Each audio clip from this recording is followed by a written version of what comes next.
Ek is trots op julle, pragtig. Nuwe mense saam gewin het en die ouers wat al die eerste pad stap, fantasties. Die doelwit is nou omtrent 35 nuwe mense elke week. Dink jy, gaan ons dit doen?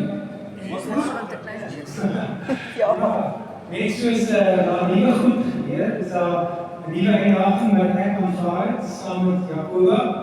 Be calling wise.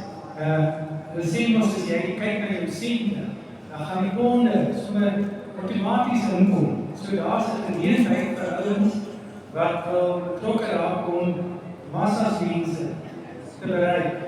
En al die goed wat jy gaan koop en hulle koop, gaan jy 'n inkomste uitkry. So dit is fantasties en as jy belangstel, kontak my, ek gaan dit op die groep sit en ons sal graag jou help om 'n beter inkomste te verdien.